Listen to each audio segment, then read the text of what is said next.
ใช้เขาว่าเจ้าลายใจหรือเปล่าคนบ่ได้ลายใจก็หักเจ้าเดียวครั้งเดียวใจเดียวมันลายใจครั้งเดียวใจเดียวแม่นนึกว่าเจ้าลายใจจนผู้บ่าวอกหักแล้วผู้บ่าวทั้งพุ่นบ่ได้ลายใจผู้บ่าวอยากจองตัวจะเลยเจ้านางผู้บ่าวว่าสิมามันชาวนางก่อนเป็นยังไงดีใจว่าจะนะเป็นจังไดก็ธรรมดาเนาะคนเฮาบ่หับได้ว่าคันจะมาเข้ามามันก็หับได้อยู่กับเบิ่งกันก่อนเนาะคุยกันไปก่อนเนาะนางเนาะเรื่องนี้หั่นบ่ปฏิเสธก่อนเลยเขาว่าจะมามันก็ให้เขามามันเนาะใจเดียวหักเดียวใจเดียวเนาะแม่นหักคือเก่า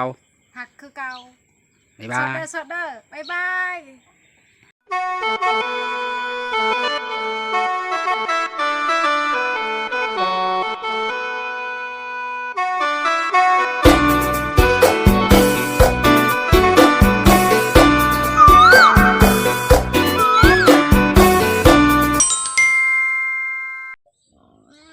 กับสบายดีหรือว่าสวัสดี FC พังไทยพังลาวหรือว่าต่างประเทศก็ยินดีเข้าสู่2 บ่าวน้องพามอนอีกแล้วพี่น้องเมื่อนี้ก็จะมาแวะทักทายสาวนางพี่น้องว่ามาแต่หน้าเรียกว่าแวะถามสาวนางว่านี่ข่าวว่าผู้บ่าวสิมาคอพี่น้องพุ่นแถวเวียงจันทน์พุ่นไกลสมควรพี่น้องจะเป็นอยู่แถวนั้นแหละพี่น้องคนว่าให้ถามสาวนางนะเพิ่นว่าสิเอาทองไปมันสาวนางว่าถ้าสาวนางตกลงเมื่อใดเพิ่นว่าสิเอาทองบาทหนึ่งมาจำมามันไว้พี่น้องโอ้ยสาวนางก็จักสิมักแล้วหรือบ่พี่น้องมื้อนี้เฮาต้องไปตามข่าวว่าสาวนางสิตกลงจังไดผู้บ่าวหันมัก100%พี่น้องแต่สาวนางจะตอบจังไดพี่น้องไปบ่ต้องศึกษาเสียเวลาเฮาต้องไปตามข่าวว่าสาวนางสิตอบจังไดพี่น้องไปสาวนางกำลังไปเกลือหมูพี่น้องไปเบิ่งไปชมนำกันเลยสาวนางตอนนี้สาวนางกำลังจะเกลือหมูอยู่พี่น้องไปถามลาวบ้างว่าเราสิตอบจังไดพี่น้องสบายดีกันนะเจ้านางสบายดีก่อนป้าชนางมื้อนี้ก็แต่งตัวงามนี่ป่ะสิเฮ็ดหยังชนะสิเกลือหมูบ่แม่จะเกลือหมูต่อไปเบิ่งชาวนางเกลือหมูพี่น้องผู้บ่าวก็ปู้ติดใจชาวนางป้ามื้อนี้ชาวนางคือหอมใช่ป่ะใส่หยังคือหอมแต่มื้อนี้ชนะ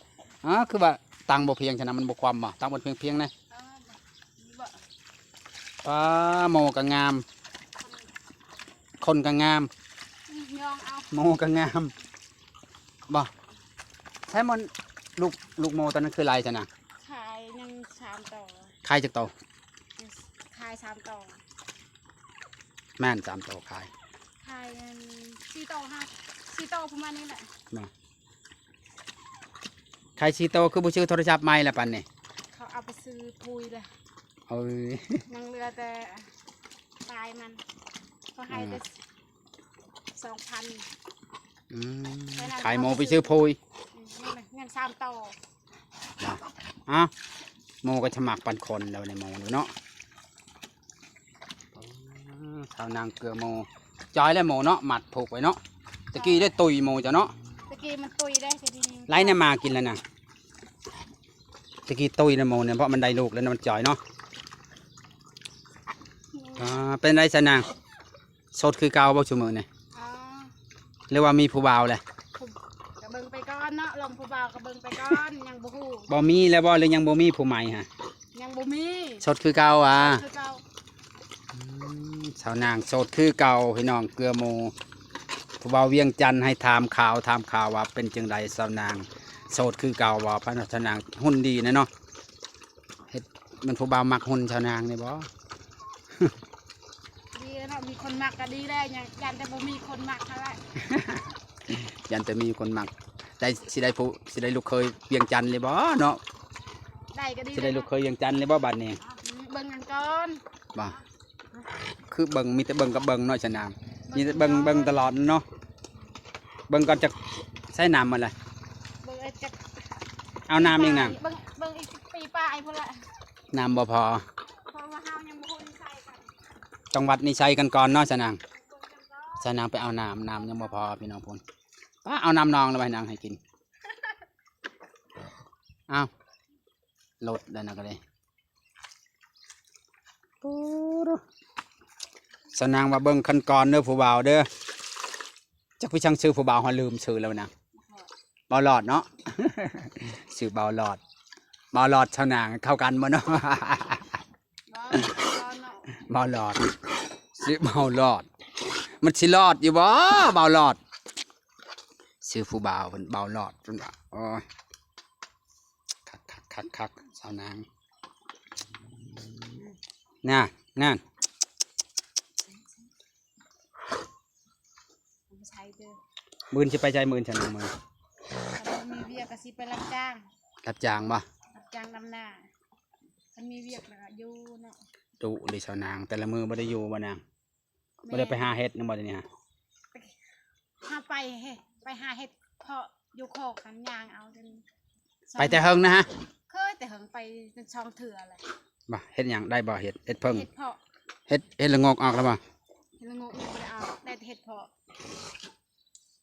เป็นได้สาวนางฮู้สึกจังใดมีผู้บ่าวจีบแหละโทรไปคุยซุมื้อบ่ แล้วเราก็โทรมาคู่มืออยู่ โทรมาตอนจักทุ่ม ตอนแรง ตอนดึกบ่ บ่ได้เด็กก็ได้ประมาณ7 โมง8 โมง คุยเฮิงอยู่บ่ แล้วก็เวลาเฮามีเวียกเฮาคุยเฮิงเวลาเฮามีเวียกเฮาก็บางทีเฮาก็อยากเบิ่งเพลงเฮาก็บอกเราว่าเบิ่งเพลงก่อนเด้อ บ่เป็นในลง TikTok คือเห็น TikTok เจ้ามันบ่ TikTok เจ้ามีซองคือมีซองอันบ่นาง ใช่สักอัน ค่อยติดตามใน TikTok ตัวนี้ TikTok ตัวนี้คือมาหากับ TikTok เจ้าก็มีซองอันหรือบ่พรบ่อันนั้นนี่ที่เฮาไปเต้นตอนนั้นให้ชนะมันขึ้นอีกได้ เฮาเอาลง จะเอาลงบ่น่ะ ค่อยเอาลงอ่ะ เอาลงตัวเก่าฮะ ส่งให้ค่อยแล้วค่อยเอาลง ส่งไม่ได้ นั่นแหละ ส่งไม่ได้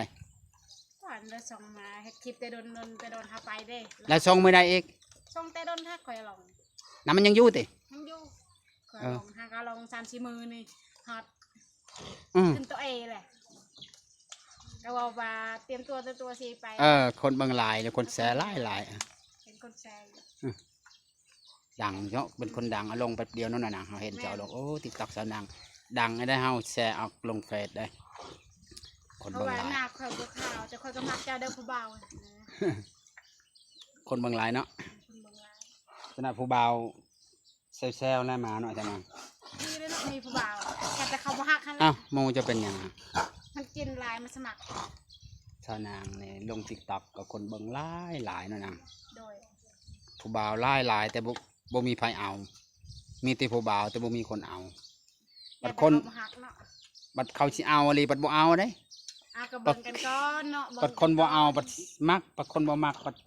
ความหักเนี่ยมันมักบ่พร้อมกันเนาะจ้ะนะ เฮาก็เบิ่งกันก่อนเนาะมัก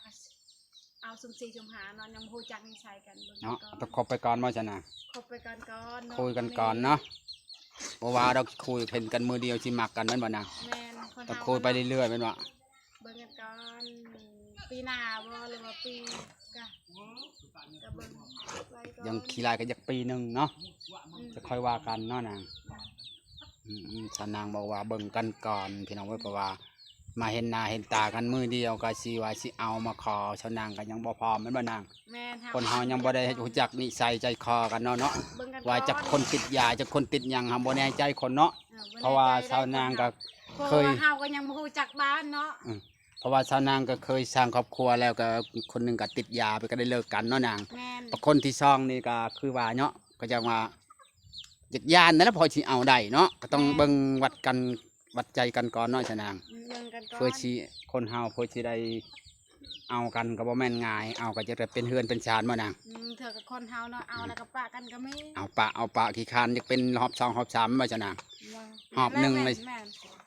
เอาเธอหนึ่งเขาก็จะเป็นครอบครัวแล้วเขาก็กินข้าว เนาะเอาเท่านึงก็บ่ได้บ่เป็นครอบครัวเนาะจะเอาอีกรอบ2บ่เป็นมันก็เป็นไปบ่ได้เนาะต้องเบิ่งกันไปก่อนบ่ชาวนาง คนเฮามันก็ เออ บ่อยากเป็นแต่มันก็เป็นไปแล้วเนาะ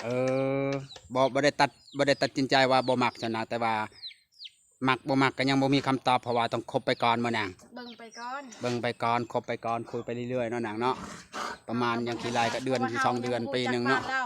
แต่ว่าเราว่าบอกละบ้านเราชนะนาแดงแต่คนก็ยังบ่ฮู้ จักอยู่เมืองใดแข่งใดบ่น่ะ คนก็ยังบ่ฮู้ว่า บ่ได้ถามคักบ่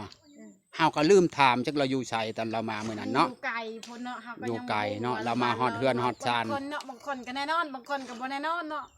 เราก็มา เฮย่านตัวนี้แล้ว ยันมันเอาไปแล้วยันบ่เป็นเฮือนเป็นชานซะนางว่าเนาะ เบิ่งกันก่อนบางคนก็บ่มีเฮือนบางคนก็มีเฮือนน่ะนะ เดี๋ยวบ่มีฮักเว้าเอาบ่นาง อืม เนาะ บางคนก็เนาะบ่แน่นอนเลยคนเขาโตะให้มักก็มีบางคนก็มีก็ ว่าบ่มีก็มีเนาะ อืม ผู้มีบัดว่าบ่มีบัดเด้อ อืม ผู้บ่มีบัดว่ามีก็มีเนาะชะนางคนเฮาเนาะ เบิ่งกันก่อน บ่แต่ละคนบ่คือกันเนาะ เขาก็ยังบ่ฮู้เรื่องมักนี่ก็เบิ่งกันก่อนเนาะ ถือว่าโสดคือเก่าบ่ได้มีผู้บ่าวจีบเนาะแต่ว่ามีแต่คนคุยก็คุยธรรมดาบ่นะ ก็เบิ่งแบบเฮาก็คุยเนาะเฮาคุยปะนี่แหละเบิ่ง คุยก็คุยแบบธรรมดาว่าบ่ได้จริงจังไผรู้ดอก บ่ได้จริงจัง หักคุยมีอยู่คนคุยกลางคืนแล้วมีคนโทรมาหลายอยู่ว่ะ มีลายอยู่แต่ว่ามันคือค่อยดุก็ค่อยห้ามขี้คร้านก็ค่อยนอน มีบัดดุบัดขี้การมันนะ แม่นบัดละเดือเนาะบางคนมันคือทึกใจก็ห้ามคันบ่ทึกใจก็บ่ห้ามวางสายทิ่มเลย บ่เออคอยเนี่ยถึกใจบ่ถึกใจต้องคุยไปก่อนเนาะคอยได้ คุยไปก่อนนะให้มันถึกใจบ่ฮู้เด้อไผสิถึกใจเนาะเฮาต้องคุยกันก่อนฟังนิสัยคนบ่ม่วนบ่จังได๋บ่แบบบ่เฮาฮู้ดอกคนเว้าผู้เว้าดีเว้าบ่ดีแม่นบ่เฮาก็ต้องฮู้ในตัวเฮาเองเนาะ อันนี้หันเนาะเราว่า แล้วว่าจังได๋นะ เราว่าเจ้าหันอยากได้ว่าแบบเบิ่งกันก่อนเบิ่งอยากได้ก็จะพาวก่อนเนาะ เราบ่ได้เว่าสิเอาทองไปมันเจ้าได้เว้านะ แล้วว่าหักแต่เคยว่า ว่า ตอนนี้คนยังไม่อยากให้มันปีหา คุยกันก่อน เ คุยก่อน เพราะบุคคลเฮานั่นเทื่อก็ อืม เอาแต่ทองมันบ่มีเงินอยู่เฮ็ดได้ จักมันมาจังไดเนาะ เออ คุยกันเห็นกันมือเดียวจะไปมันเนาะ ตั้งแต่ถึกมันอันนั้นยันของปลอมเนาะของคนเฮาก็เบิ่งกันก่อน อืม เฮายังบ่ฮู้นี่เรื่องนี้หั่นครับว่ามันก็ เขาว่ายังมันก็ต้องไปเบิ่งไปซื้อน้ำกันโลดน้อยฉะนังเนาะ เบิ่งเฮือนเบิ่งศาลก่อนเฮา ไปเบิ่งเฮือนผู้บ่าวก่อนบ่ แม่น สมมุติว่าเฮาสิชวนไปเบิ่งสิไปบ่นาง ไป ไปกับบ่าวคำไผนำได้ ไป เฮาไปเที่ยวแล้วเราให้เที่ยวเราว่าสิไปเลี้ยงเราหาไปเบิ่งเฮือนไปศาลไปเบิ่งเฮือนเบิ่งศาลไปเบิ่งพ่อเบิ่งแม่เขาเนี่ยเฮาสิไปหาเวลาว่างๆเนาะ โดยอันนี้เนาะ เฮายังบ่ฮู้จักนิสัยเขาแล้วเขาสิมันฮะ เขา ข่อยก็ย่านคือกันได้ ยานั่นแหละ เป็ พอ คนรวยก็เขาก็ย่านได้เขา เนาะ มัน จักเขาสิตัวหรือบ่ตัวเนาะ บางเทื่อคนบางคนเขาตัวเอาไปขายบางเขามีได้ บ่ เขาเนาะ เจ้ายานจังซั่นติ เขาก็ย่าน ฉะนังยันตัวไปขายบ่แน่นอนเนาะฉะนังคน ค ชั่ น วโมง เฮา นี่เนาะ เนาะมันอยู่จากประเทศใดจากประเทศใดเขาก็ยังบ่ฮู้เรื่องนี้หั่นเบิ่งไปก่อนคนเฮาเนาะ มักบ่มักก็ นสิ ยัง เอาไปใช้เรื่องเอาหั่นบ่ต้องย่านดอก คุยไปก่อนมันนะ เบิ่งกันก่อนเนาะ เจ้าก็คุยกับเราดีอยู่วะ ก็เบิ่งกัน คุยดีๆนะวะคนเขาหักเนาะ เบิ่งกันก่อนเนาะ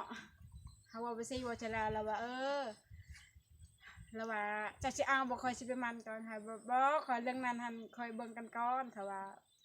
มันซุ่ม4ซุ่ม5อะไรดึงเทื่อเนาะจักบ้านเจ้าอยู่ใส่จะบอกว่าชนะแดงใช่ ไปอยู่บ้านอื่นได้ติ อยู่บ้านอื่นค่อยตายแล้วค่อย ค่อยบ่มีเงินเมือบางคนก็เนาะบางทางได้เมือมันไกลโพด บ่ได้คันละมันจะละว่าจะมาโชว์ได้มันละเพราะว่าอยู่น้ำเจ้าก่อนประมาณ อยู่น้ำเจ้าได้ หลักคิดว่าฉันก็ดีคือกันเนาะ อยู่น้ำเจ้ามันเชื่อมือเฮือนเขาเราบ่มือเราว่าสิโชว์ก่อนมันสิเอาอะนาง เอาไปซั่น มาโชว์กันได้ คัน เพราะว่า มาเนาะเวลาสิมันแล้วเราจะพากันเมือจากเมือทางใด เออ จักปานแล้วบ่ฮู้จัก ส่วนว่า เรสู่หันเอา ส่วนว่าเรามามันแล้วเราก็เที่ยวไปเที่ยวมานั่นได้บ่ซั่นน่ะ ได้ไปซั่นน่ะ สมมติว่าเรามันทองไปบาทหนึ่งแล้วเราก็ไปเฮ็ดงานแล้วก็ฝากเงินฝากคำให้เจ้าใช้บัดนี้ได้บ่ ได้ไปซั่นน่ะ โอเคคันใดเราสิบอกไปซั่นเราจะบอกว่าให้ถามชาวนางว่าคันชาวนางสิรับได้แล้วค่อยว่าสิไปมันไว้ก่อนแล้วว่า แล้วค่อยก็จะกลับไปเฮ็ดงานคือเก่าแต่ว่าเงินคำก็สิโอนไปให้ชาวนางใช้เราบอกสิได้ โดย บ่แม่นว่าค่อยสิเอาเมื่อแล้วเราบ่ได้เว้าจังซั่นได้แล้วว่าคันชาวนางสิเอาค่อยๆว่าสิไปชูก่อนแล้วว่าจักปีหนึงอย่างกี่หลาย ข่อยบ่ได้ยินได้ อืม เว้าสิแล้วว่า เราบอกจะคอยไปสิ ได้ยินแต่เราว่าสิไปมันแม่นก่อน คันเมื่อเฮือนแล้วเราสิแต่งเมื่อเลยน่ะสิแต่งเมื่อจะว่าอยู่ได้แล้วเราสิแต่งเมื่อว่าจะเราต้องไปเบิ่งเฮือนศาลเราก่อนได้อับได้เนาะต้องสิเนาะเออ เบิ่งกันก่อน คุยกันก่อนนะนางเนาะ อืม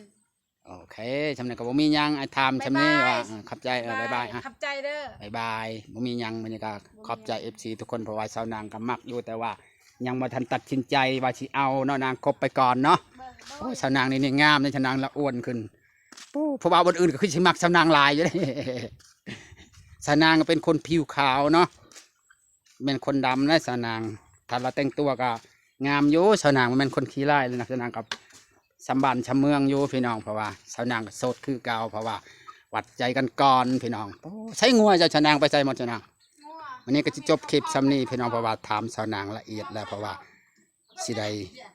จบคลิปซ้ำนี้เลยสำหรับเด้อทุกคนบ๊ายบาย